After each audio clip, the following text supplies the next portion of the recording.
partly in fear that I would never have the guts to send it, and partly in hope.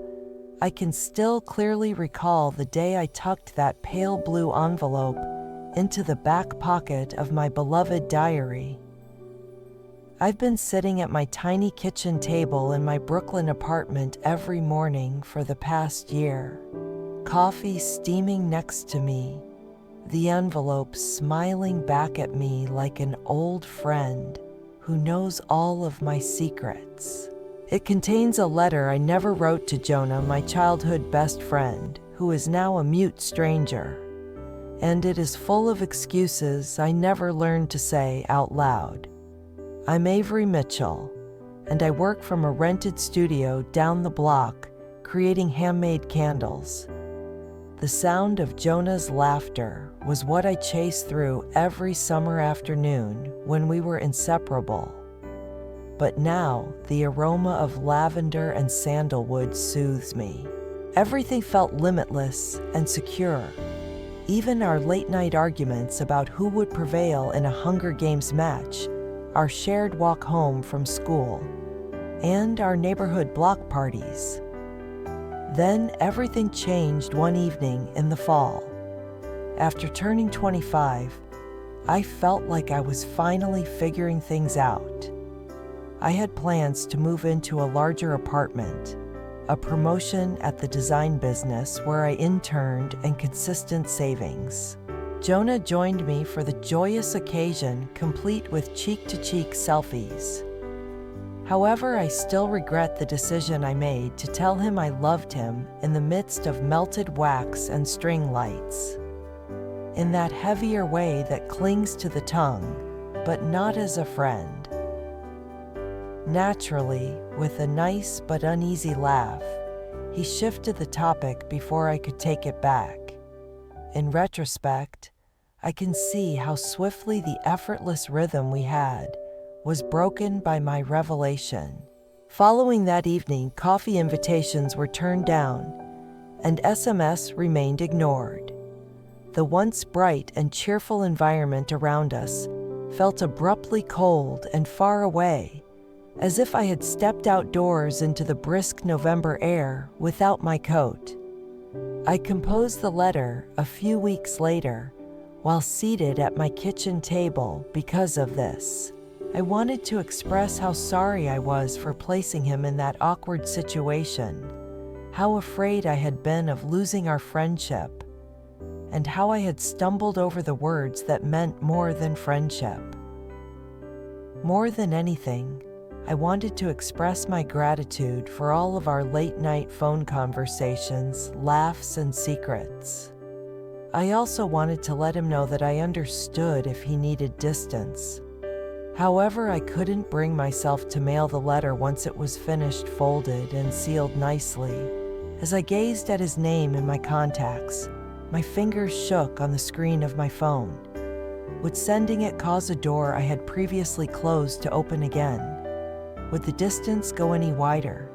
The silence any quieter? I let months go by in a haze of what-ifs, instead slipping the envelope into my journal and locking it away. Life has moved me away from that moment ever since. I opened my candle business, moved into a loft that echoes my own thoughts due to its excessively high ceiling, and met new friends who had never heard of Jonah or that pale blue envelope. But every now and then, I smell the subtle aroma of lavender. Maybe it's nothing. Perhaps it's one of my candles burning, and my heart aches at the thought of what I've lost. The light from the blinds this morning created delicate gold stripes on the cover of my journal. After stroking the engraved initials, AM, with my fingers, my eyes strayed to the rear pocket. The envelope remained undamaged in the same location. I took it out and set it on the table next to my chamomile tea for the first time in a year. I came to the realization in that silent moment that clinging to the unsent letter had become my means of preserving, if in shadow, a part of Jonah in my life. I'm not sure if I'll submit it. I sense a change within me today, though, with the letter before me, and my heart fluttering like moth wings against a flame. A slow awakening of the bravery I had forgotten I possessed. This story is only getting started. It's a subtle invitation to come closer to the reality I've been avoiding. However, it feels like a start right now as the sunlight dances on the edge of the envelope, a hushed vow that perhaps soon I will allow my words to spill out into the world outside this table and return to Jonah. And maybe in doing so, I'll discover the tranquility I've been seeking since that night in the fall. Growing apart from someone you never imagined leaving your tail causes a certain kind of pain. It is more subdued than a single spectacular eruption, like the feel of sand between your fingertips as you gaze up at the sky. That was the end of Jonah and me, not with a struggle, not even a farewell. Simply, the thread that previously bound us together is gradually becoming thinner. I attempted to persuade myself that the stillness was just temporary after writing the letter. He needed time, I reminded myself. Perhaps I had overpowered him. Perhaps I had gone too far. However, I held on to the notion that he would text me back, that his name will appear once more when I open my mail one day, that we would chuckle about it, perhaps get together at our favorite coffee shop on Wythe Avenue, and carry on as if nothing had happened. However, his silence took root when winter and spring arrived. Maybe 6 months after the night, I told him how I felt I finally got to see him. It happened at a farmer's market that we both frequently went to. I saw him across the street as I was making my way through the lines of stalls, inhaling the aroma of warm bread and fresh rosemary. He appeared well, even healthier. A woman with her arm casually linked through his was the object of his smile. Like he used to do with me when we perused vintage bookshops, he leaned in to read the label over her shoulder as she handed him a jar of local honey. I stayed away from him. I had just purchased a bouquet of lavender, the same flower I usually connected with him, and my fists were clasped around it. Perhaps that was a sign from the cosmos that it was time to let go. However, it's not as poetic as people think to let go. There isn't just one choice. There are 100 small ones, such as removing his number without blocking it. For example, taking an alternate route home to avoid passing his building. For example, pretending I didn't get the recognizable constriction in my throat whenever his name was mentioned, while grinning during chats with people we had in common. I jumped right into my task. Making candles evolved from a business to a form of healing. Scents and textures, wax compositions, and wick lengths captivated me. My small store began to grow, and soon I was receiving internet orders from clients in different states. I ought to have been pleased, maybe thrilled, but without a companion, accomplishment was meaningless. Someone who was familiar with me before I was. On certain evenings after returning from a market run, I would find myself looking through old pictures. Jonah and I in Coney Island, laughing and wrapped in each other's arms in the breeze. Jonah was clutching a sparkler, and the light caught in his eyes as if he had whole universes inside of him. The feelings never truly faded, but the memories did. It wasn't that he didn't love me back that wounded me the most, I believe. It was that I was not even afforded the decency of a fitting conclusion. He vanished without providing an explanation. Left a blank page where a period ought to have been. Perhaps he believed that fading out would be less painful. Perhaps he was at a loss for words. But to me, words were never as loud as silence. I continued to act like I was all right. I even resumed dating, albeit hesitantly. Kind men, courteous dinners, and final kisses. However, none of them had Jonah's laugh. None of them could complete my sentences with uncanny accuracy, nor could they comprehend my fascination with autumn or my childhood tales. I realized I wasn't fair to them. Something that had ended a long time ago was still entangled with me. I was cleaning up the store one evening when a customer left a scarf behind. It was a mustard-colored soft wool blend with frayed edges, just the type of garment Jonah would wear. For a moment, I allowed myself to think it was his as I stood there with it to my chest. That he had visited the store, and that he had purposefully left something behind. Later that evening, I even looked at the security footage. Naturally, it was not him. Just a stranger who made me think of someone I knew in the past. There was more to our silence than just his voice not being heard. It was the lack of a sense of community, and of knowing someone who was familiar with every aspect of myself. And I detested the fact that while he was out there apparently content going about his life, I was the one who was still hanging on. I resumed writing in my journal at that point. This time, it's memories, not letters. I didn't want to forget those moments. For example, his habit of tapping his fingers while he was pondering, or his inability to pronounce the word aluminum without stumbling over its syllables. Even while those facts were now only mine to bear, they provided a source of comfort.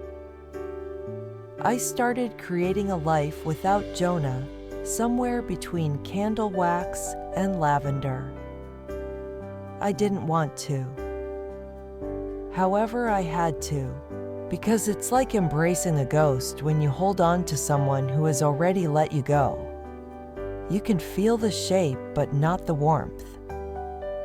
Nevertheless, I would occasionally come across that mail, and I would question, would things have been different if I had sent it? Or was this how it was always supposed to end, softly, with the lavender's aroma lingering long after the person had left? It's funny how time softens things.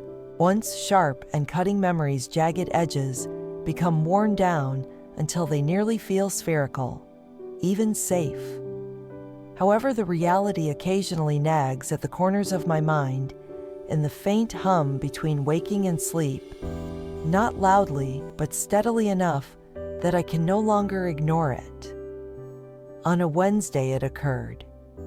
Each candle stacked like a tiny intention as I restocked the shop's display shelves with orange flower cedarwood and patchouli. Warm and delicious was the aroma in the air. Mrs. Adler, a frequent customer, entered. This woman, who is in her 70s, has a braid that reaches her waist.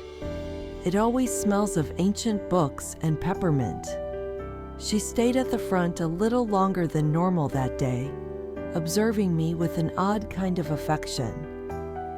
Suddenly she said, "You remind me of my daughter. Be extremely cautious with your hands," as if you were clutching something important. Unsure of what to say, I grinned. Mrs. Adler went on almost in a whisper. She never knew how to forgive herself. That's what ultimately burdened her. It wasn't done by others. It was what she was unable to express. the thing she failed to notice until it was too late. Her comments lingered, but she soon disappeared. All evening, you sat with me like an uninvited guest. What had I missed? I took out an old hard disk that evening. I hadn't opened the J&Me folder in more than a year, and it was hidden within files of inventory lists and design drafts. Now, I nearly didn't. However, I felt forced by something, either Mrs. Adler's remarks, or simply the weight of incomplete tasks. Click, images loaded first. Then, a couple of quick videos. However, a voice memo that I must have accidentally saved took me by surprise. I played it with no expectations. Jonah's voice was heard. He said in a low voice, as if he were speaking to himself, "I don't know how to tell her. Avery has always shown courage. I simply do as she says. However, I believe that if I speak, if I inform her, it will destroy everything. And rather than risk losing what we currently have, I'd rather lose 1,000 chances at something. I care too much about her. Too much." I went cold. The recording was only about a minute long. However, it disproved all of my beliefs from the previous year. Something had moved him. It hadn't been one-sided, but it could not have been exactly how I'd felt, or perhaps not with the same urgency or intensity. He was also afraid as I was. I had spent a great deal of time telling myself that I was the only one who had made it strange, that something had been broken by me. I had shoved him away. However, perhaps he had also been adrift, uncertain and terrified. And perhaps his letter, the one I never wrote, spoke louder than my silence after it. I remained up that night listening to his remarks again, and seeing the hesitancy in his breathing and the gravity of his tone. Most likely that memo was intended for a separate folder. Or perhaps it was simply never intended to be heard. But I couldn't stop hearing it now. I began to recall things differently in the days that followed. For example, Jonah had texted me a few times after that awkward night with brief messages like, "Made me think of you," or "Hope you got the job," and I had never responded. I had assumed his messages were sincere attempts to slowly fade away, motivated by guilt, but I had been too ashamed and hurt.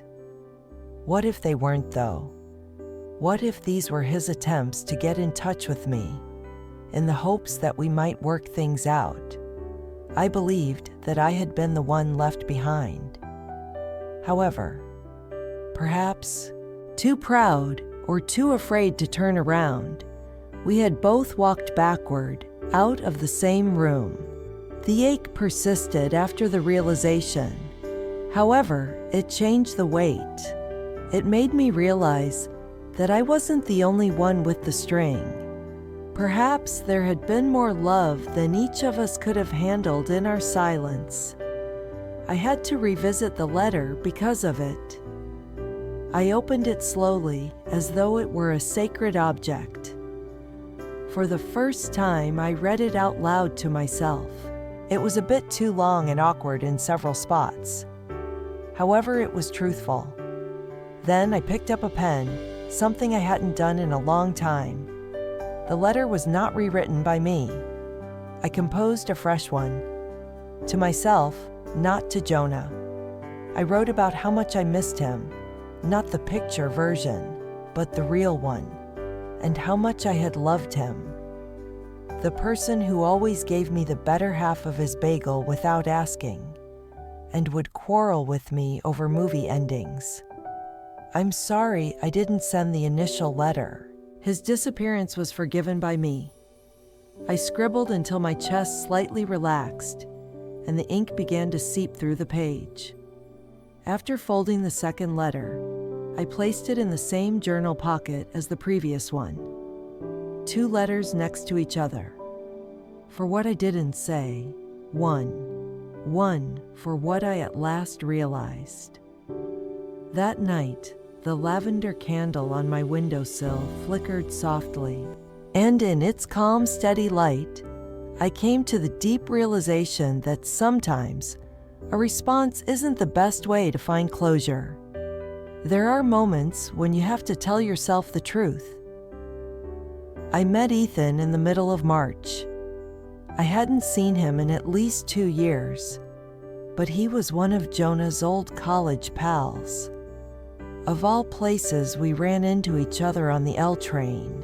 He was standing close to the doors, headphones hanging deep in concentration, as I was walking home from a supplier meeting with a package of new glass jars. I nearly failed to identify him.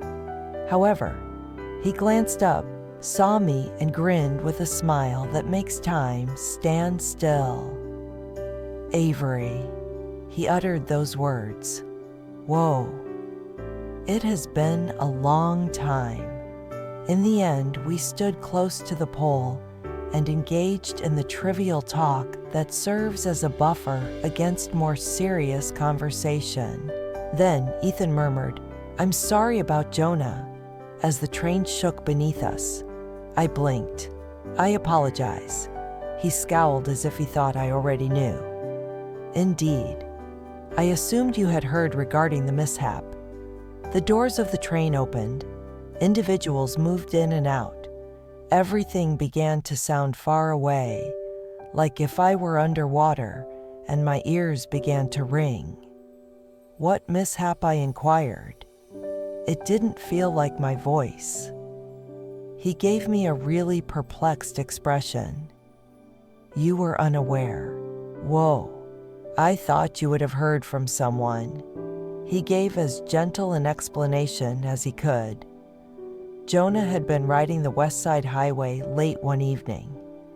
Even in the city, he always enjoyed night drives because he claimed they helped him decompress. An intoxicated motorist veered into the bike lane. It happened quickly. According to the physicians, he most likely didn't experience much agony. 6 months had passed since it had occurred. 6 months. Furthermore, I was unaware. Without saying farewell, I stepped off at the next station. I was having trouble breathing. As I went onto the platform, the city whirled around me. The letter, the envelope. I wanted to say these things. I believed I could still obtain the answers. Words intended for a door that will never open again. All of them now echoed. I had no idea where I was heading, so I walked for blocks. A dog strapped to a lamppost with eyes that seemed to have seen too much brownstones and corner stores, and people laughing into their phones. I finally arrived at a seat in McCarran Park, where Jonah and I would relax after exhausting days and watch the sun set and the world turn amber. I took my phone out and looked over our previous messages. Months had passed since he last sent one. I had never responded to a picture of a ridiculous sign that said, "Caution, low-flying emotions." I didn't know how not, because I didn't want to. Grief does not come suddenly. It appears when you least expect it, to like a creeping leak in your roof. It wasn't until I went home and opened the drawer containing the journal that I started crying. With a crushing weight, I realized as I held the crumpled, somewhat discolored envelope in my hands that I had been waiting for a conversation that would never take place. That evening, I lit a lavender candle. It smelled the same level of softness. Jonah once said something kind that made him think of home, but he never gave an explanation. I read the letter out loud while sitting near the window and taking in the sounds of the city. Not because it was audible to him. However, I had to hear it. I told him everything. That I too had been afraid. Because I believed I had destroyed us. That I missed his habit of ordering hot chocolate at restaurants regardless of our ages. That even though I wasn't there to witness it, I was proud of the person he was growing into. I then muttered, "I apologize for not saying all of this earlier." I sobbed as I hugged the letter to my chest, not only for Jonah, but also for the time we had lost. For so long, I had believed that healing would come from a response from a time in the future when we would finally have a conversation about everything. However, that isn't always the case in life. We don't always receive the resolution we believe we require. We occasionally find ourselves holding a letter that we put off sending for too long. And now for the unexpected turn of events, not the accident nor the loss. Nevertheless, love and grief can coexist. How a memory can be both painful and beneficial. The ability of a lavender candle to provide a sense of calm, even as it flickers on a windowsill, symbolizing the passing of life. Because I felt something relax inside of me when I finally said my words out loud, that silent night. Not all at once, but enough. Enough to know that I had finally said what mattered, even though I was never able to say goodbye. There was silence the following morning. The kind of quietness that comes like the quiet of new snow-soft patient, and not demanding anything of you, rather than the kind that seems empty. The lavender candle, its wax cooled in a shallow puddle, was still somewhat perfumed when I woke up before the sun rose.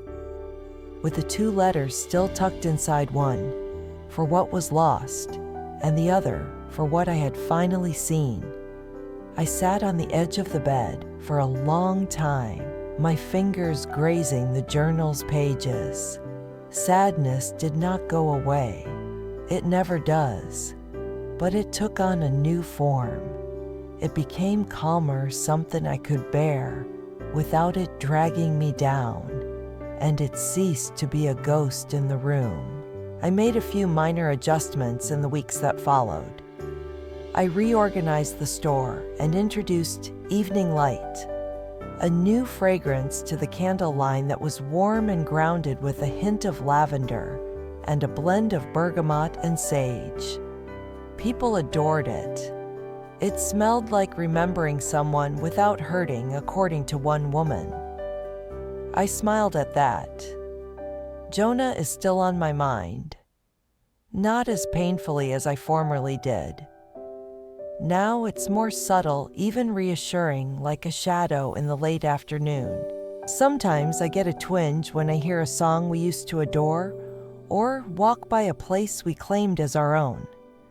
However, I let it sit next to me rather than pushing it away, because not all stories have a conclusion. They find a home within you. I traveled upstate by train a few weeks ago to see a retreat place that a friend had recommended. I had to breathe. Trees. Separation from the never-ending bustle of the metropolis. They had a lantern ceremony beside the lake on the final night. Everyone was asked to write anything that they felt was necessary to release, and then send it out into the ocean to float. I had my journal with me. I wrote something new, but I didn't bring the letters, those belonged to me. Thank you for everything. Even the silence is all that is needed. Something inside of me released when my lantern drifted out onto the lake, its light flickering against the ripples. Not the same as forgetting. It was more like dropping a burden I had been bearing for too long.